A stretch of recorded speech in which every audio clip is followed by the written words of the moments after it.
इस एपिसोड को शुरू करने से पूर्व मैं श्री गणेश भगवान और बाघ देवी को सादर नमन कर रहा हूं। हेलो एंड नमस्कार मित्रों, आप देख रहे हैं कौशिक दूत और मैं हूं आपका स्टूडियो दोस्त बीवी उपाध्याय।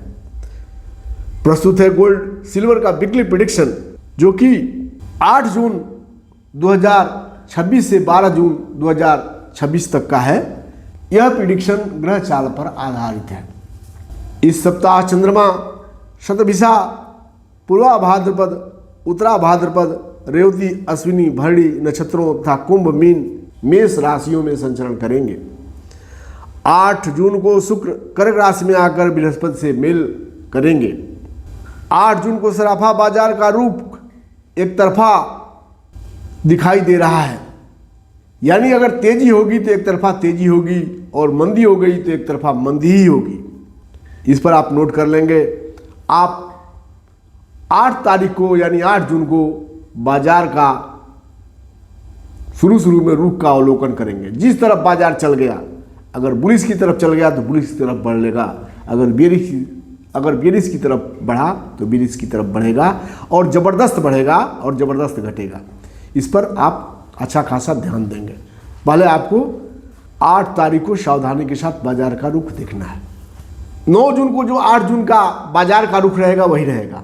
अगर तेजी हो गई 8 जून को तो 9 जून को भी तेजी ही रहेगी। अगर मंदी हो गई तो आप मान के चलिए कि 9 जून को भी मंदी ही रहेगी।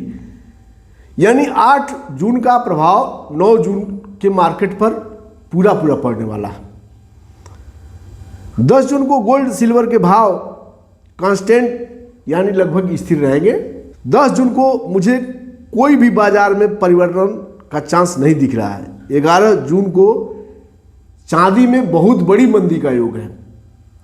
गोल्ड लगभग स्थिर रहेगा, यानी 11 जून को चांदी काफ़ी नीचे गिर सकती है।